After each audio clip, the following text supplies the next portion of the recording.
Uma boa tarde, graça e paz a partir de Deus o Pai, com cada irmão, amigo, simpatizando nossa fé cristã. Chegamos mais uma vez para meditarmos sobre a palavra de vida, a palavra que nos sustenta os pés e que nos faz caminhar com a certeza e a real convicção de que vale a pena ser fiel. Amados, de início eu quero agradecer a todos que têm nos acompanhado, nos incentivado a permanecermos firmes com esse propósito. Nas últimas lives nós fizemos uma sequência de 3 lives falando da experiência no mar. Às vezes nós precisamos perder a terra seca, o chão de nossos pés, para viver o milagre e a promessa. Lembramos que na primeira live, na sequência, nós falávamos sobre o trabalho frustrado a noite toda, não pescaram nada. Voltaram a mando do mestre para o mar e então pescaram 153 grandes peixes. A segunda vez é na dúvida, na incredulidade, no medo, no pavor, que Pedro começa a naufragar em sua fé. Pedro começa a afundar, porque desvia o olhar do mestre. E então, misericordioso é o Senhor e amoroso, diz para Pedro, diz para mim e para ti: por que duvidastes? Ainda não tendes fé? Em outras palavras, homens de pequena fé, por que vocês duvidam? Na terceira live, nós falamos sobre a travessia do meio para o outro lado do mar, para chegar até o destino que eu e você tanto buscamos. Amados, a presença de Jesus no barco é o que importa. Pode se levantar o temporal que for contra a nossa vida, nós vamos chegar do outro lado, nós vamos ser instrumentos de cura. Então, com essa breve introdução, repassando um spoiler do que foi a sequência das 3 lives, hoje nós avançamos também para uma experiência em alto mar. Então eu te convido a permanecer comigo até o final, comente, curta, compartilhe e lembre-se, a fé vem pelo ouvir a palavra. Hoje nós falaremos sobre a experiência de Jonas em alto mar. Curiosamente, é a passagem que o mestre nos diz que para essa geração incrédula e adúltera seria o único sinal. Então, nós vamos lá para o livro de Jonas e a regra de fé está escrito. Os irmãos nos acompanham no livro de Jonas, no capítulo 1. E nós, amados, nós vamos se identificar com Jonas, porque todos estamos em alto mar, no alto mar da vida. Alguns estão naufragando, outros estão com medo, outros estão preocupados com amanhã, outros já não têm mais esperança no casamento, nos negócios, na vida dos seus filhos. Talvez esteja você passando por essa situação ou conhece alguém que esteja passando por isso. Eu te convido para permanecer aqui até o final. Seremos breves, mas seremos aventurados. Amados, Jonas foge do Senhor. Quantos que nos dias de hoje talvez estejam fugindo do chamado, fugindo da presença do Senhor, por medo, por insegurança, ou porque amaram mais o mundo do que a Ele? Quantos nós poderíamos identificar aqui que um dia provaram da água da vida, comeram do pão da vida e largaram os remos? Essa palavra é para mim, essa palavra é para você que nos acompanha. Veio a palavra do Senhor a Jonas, filho de Amitai, dizendo: levanta-te, vai à grande cidade de Nínive e clama contra ela, porque a sua malícia subiu até mim. Jonas, porém, levantou-se a fim de fugir de diante da face do Senhor para Tarsis, desceu a Jope, onde achou um navio que ia para Tarsis. Pagou sua passagem, embarcou nele, a fim de ir com ele para Tarsis, para longe da presença do Senhor. Vejam de que Jonas começa uma fuga e começa também uma decadência. Começa uma decadência moral e espiritual. Ele começa a cair, começa a ir mais fundo. Primeiramente, ele desce para Jope. E aqui à frente, nós vamos ver que ele desce para o porão daquele navio. Resumindo a passagem, meus amados, Eu quero aqui compactar ela para vocês, para não tomar muito tempo. Jonas recebe uma mensagem do Senhor, um chamado para a sua vida. Quando Ele nos chama, não hesite, não duvide, apenas vá. Vá, sem medo, tenha coragem, tenha ânimo. Olhe para cima, que é de lá que vem o teu socorro. Jonas estava no barco. Tinha os amigos ali que ele não conhecia. Estavam todos indo em direção contrária ao que Deus tinha pedido. Quantos que nós podemos encontrar andando assim hoje, navegando sobre as águas da vida, turbulentas, preocupações, medo, insegurança, pânico, ansiedade, depressão. Quantas pessoas que já se afogaram, que a gente conhece, mas eu quero te convidar a voltar para o propósito, a voltar para o chamado. Jonas está no barco, fugindo do chamado, conta então aos outros marinheiros. De repente, Deus, o Pai, envia um grande vento, de maneira que o barco já se espedaçava. Deus não é mau, meus amados, Deus é amor, Deus é justiça. Mas muitas das vezes Ele permite que a gente colha os frutos das nossas escolhas para a gente ver de que a gente precisa voltar, que a gente está errado. Talvez está se despedaçando a tua vida, as coisas à tua volta. Talvez você esteja com muito medo do que está acontecendo e não tem mais esperança no amanhã. Mas veja que Jonas dormia, despreocupado. Quantos que hoje estão despreocupados com a sua vida espiritual? Quando de fato deveriam buscar o reino de Deus e sua justiça em primeiro lugar. Em primeiro lugar. Jonas está dormindo no porão do barco, e então os marinheiros vão até Jonas. Mas antes disso, os marinheiros começam cada um clamar ao seu Deus. E nenhum deles os ouve. E então eles lembram de Jonas e descem até o porão daquele barco e acordam a Jonas. E aí lembram de que Jonas tinha contado para eles que estava fugindo do chamado, fugindo daquilo que ele tinha que fazer em Nínive. Aí nós vemos que os marinheiros perguntam para Jonas: e você quem é? Jonas disse: eu sou hebreu, sirvo ao Deus vivo. E todo esse mal aconteceu por minha causa. Peço a vocês que me lancem no mar. Os marinheiros então ouviram aquilo e temeram. Voltaram para o alto do navio e tentaram, com todas as forças, alcançar a terra seca. Tentaram, mas não conseguiram. A palavra diz de que o vento cada vez era mais forte, que o mar estava revolto e que o barco ia se espedaçar. Amado, sabe qual que é essa lição para nós? Não adianta a gente tentar sozinho. Não adianta a gente buscar aqui ou ali. Não adianta a gente se desviar do propósito. A gente pode usar toda a nossa força. Todas as coisas que estão ao nosso alcance. Sem Ele, nada nós podemos fazer. Está escrito. E então, os marinheiros veem que as suas orações não adiantam, seus esforços não adiantam, e pegam a Jonas e lançam no mar. Amados, esse é o sinal para a nossa geração. Muitas pessoas estão correndo atrás de milagres, atrás de sinais, para crer se de fato aquela pessoa ou essa é ou não é serva do Deus vivo.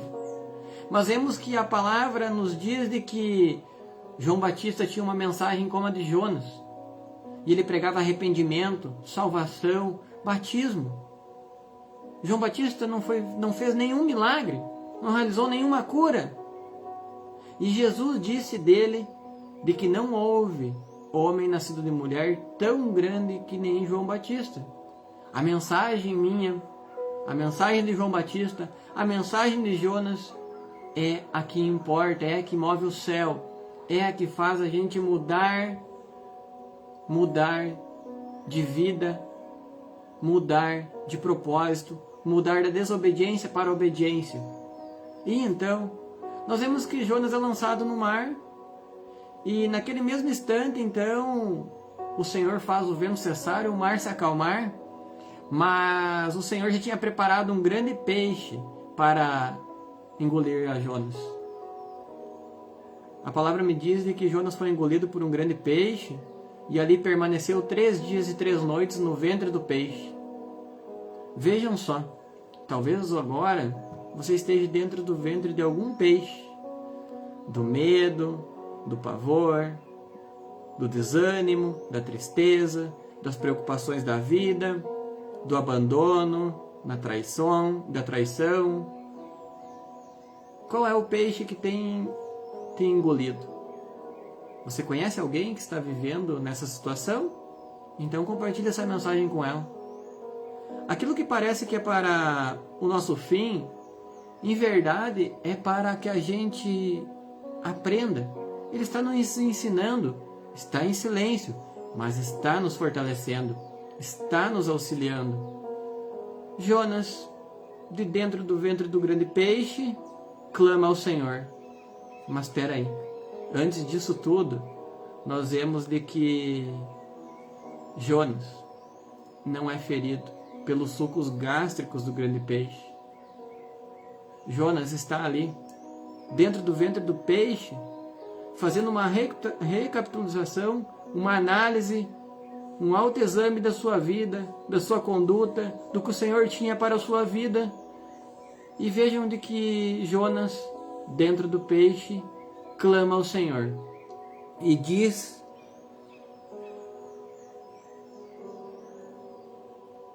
para o Senhor ter misericórdia dele, para que o Senhor tenha alcançado o perdão para ele. A palavra me diz de que Jonas se arrepende profundamente no ventre daquele grande peixe. E depois de 3 dias e 3 noites, então o Senhor manda que aquele peixe largasse Jonas na praia. Qual é o sinal para essa geração, meus amados? A sepultura está vazia, a cruz está vazia, Jesus Cristo está vivo. Era um sinal de que um dia Ele se entregaria, ressuscitaria e nos daria uma nova vida, uma nova esperança, uma nova recompensa. Então nós vemos de que Jonas, ele vai até Nínive, prega o arrependimento aos ninivitas. E a palavra me diz que todos, os homens, as mulheres, os animais, todos clamaram por perdão para o Deus de Jonas, o Deus Pai, o Criador. Pediram misericórdia, trocaram as suas vestes por panos de saco, humilhando-os e o buscando-os, com muito arrependimento e jejum. A palavra me diz de que quando o rei de Nínive ouviu isso, ele tirou as suas vestes reais, tirou os seus ouros, tirou a sua coroa, vestiu um pano de saco e se humilhou. Amados, não adianta eu confiar nos bens, não adianta eu confiar nas coisas materiais, não adianta eu me deixar me cegar pelo brilho do mundo, não adianta eu achar que sozinho eu vou conseguir, porque mesmo remando muito contra o mar, vai ser um esforço em vão. É somente obedecendo ao chamado do Senhor que o vento contra a tua vida vai cessar, o mar vai se acalmar.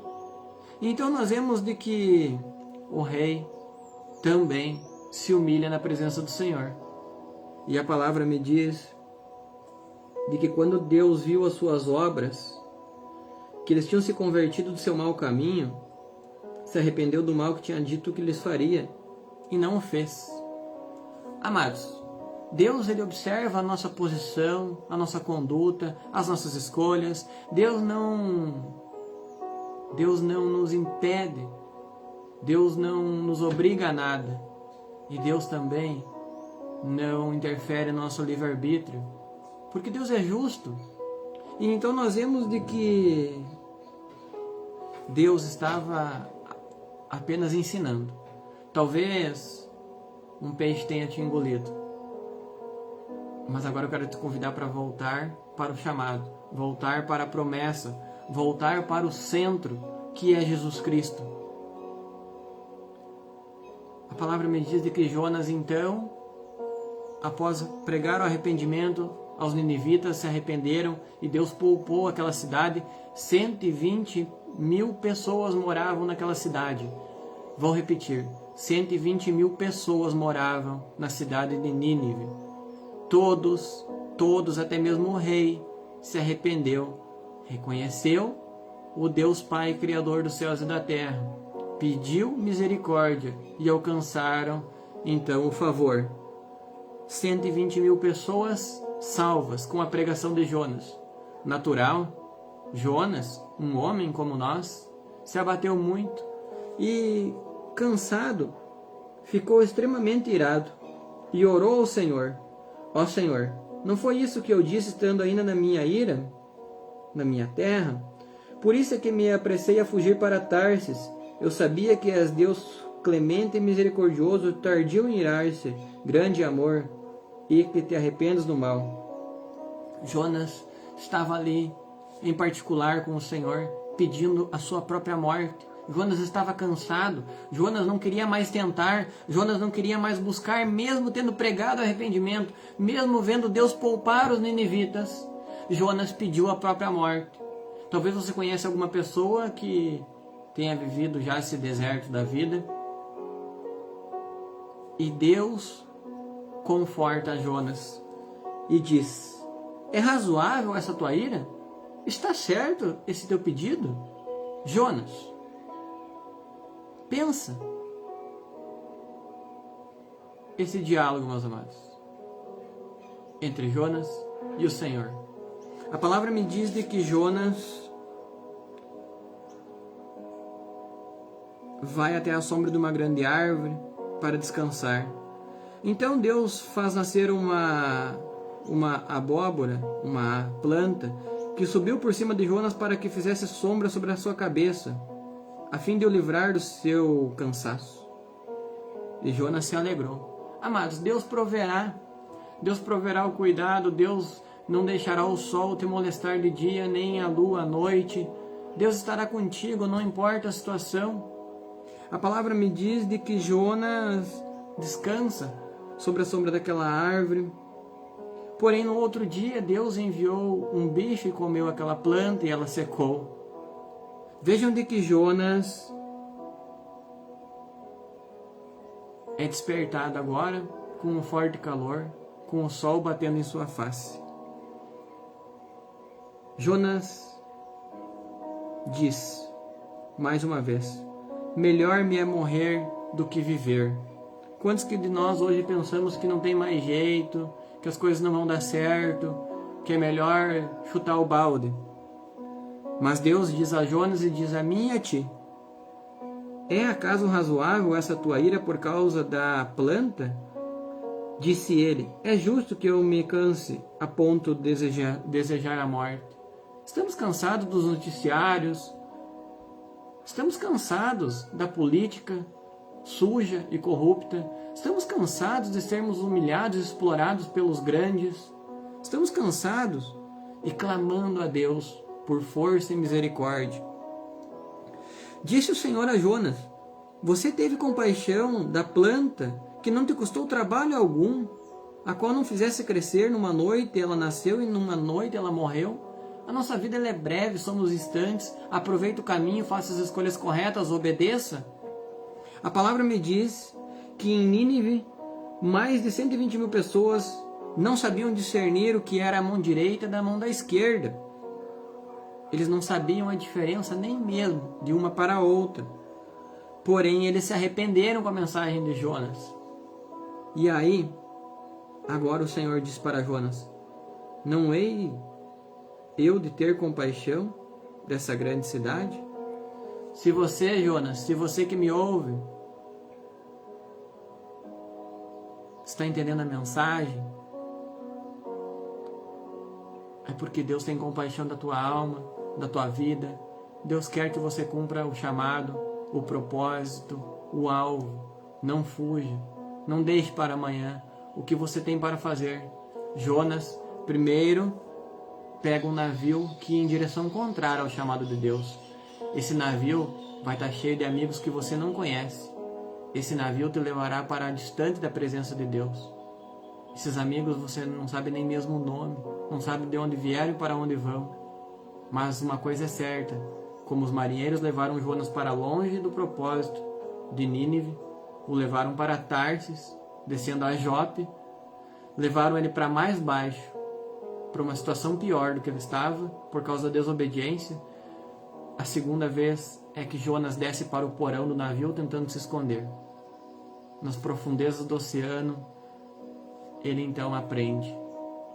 Ele desperta do seu sono, clama por misericórdia, reconhece o seu erro, e o Senhor o coloca com os pés firmes sobre a areia do mar. Jonas então agora cumpre o chamado e a promessa. Prega o arrependimento e 120.000 pessoas são poupadas. Qual é a lição para nós? Jesus, 3 dias na sepultura, mas ressurgiu, vivo está, te encaminhando, fazendo com que você seja instrumento de cura, de bênção, de esperança, de vitória, de alegria, de ânimo para outras pessoas. O momento de clamar e pregar o Evangelho é agora. Creiam em Deus, creiam também em mim, disse-lhes Jesus. Se não fosse assim, eu não teria dito. Ide e pregai o Evangelho a toda criatura. Quem crer e for batizado será salvo. Quem, porém, não crer, já está condenado. Amados, necessário vos é nascer de novo da água e do Espírito. Não te admires de eu dizer, nasça de novo, mude, creia no Evangelho de Jesus Cristo. Se prepare, os sinais todos estão à nossa volta. É tempo de nós acordarmos, é tempo de nós levantarmos um alto clamor, pedirmos por misericórdia, por perdão, por ajuda, por força para cumprir o chamado, assim como o rei de Nínive, assim como os ninivitas que foram poupados. Este é o sinal para a nossa geração. Creram no Evangelho, se prepararam, não fugiram da promessa. Enquanto muitos estão buscando na igreja sinais, milagres, falsos sinais, o sinal já foi dado. Jesus e Jonas, 3 dias e 3 noites, no ventre do peixe e na sepultura. Creia no Evangelho, meu amado. O tempo está próximo. Não brinque, não brinque, pois sejam fiéis e eu darei a vocês a coroa da vida. Essa é a minha mensagem para você. Espero que você tenha sido fortalecido. E agora, com essa experiência de Jonas, somando com as 3 mensagens que nós falamos na sequência da semana, eu quero desejar a você uma excelente semana, um bom final de tarde, e que Deus seja com todos vocês. Não tenha medo do mar, não tenha medo dos problemas da vida, não tenha medo das preocupações, não tenha medo. Creia naquele que faz o vento e o mar se aquietar. Creia naquele que enviará o problema, não para te matar, mas para te ensinar, para te fortalecer, para fazer você abrir os olhos para viver o propósito espiritual que Ele tem para a tua vida. Não tenha medo, esforça-te e tenha bom ânimo. O Senhor teu Deus é contigo por onde quer que você andar. Espero ver vocês em breve na próxima live. Deus abençoe a todos. Compartilhe essa mensagem com mais pessoas. Temos por certo de que estamos crescendo e que estamos conseguindo entender o que Ele quer para a nossa vida. É necessário que eu diminua e que Ele cresça. É necessário que todos sigam a Cristo. Não sigam a tradições. Não sigam ao Maurício. Olhem para Cristo. Olhe para o exemplo de Jonas. Aí sim vocês e eu seremos bem-aventurados. Vamos juntos nessa. Vamos juntos, porque o caminho promete grandes coisas. E a recompensa é certa. A recompensa é certa. Escreverei o nome de vocês no livro da vida. E de maneira alguma apagarei. Que Deus abençoe a todos. Espero vocês na próxima live. Tchau, tchau.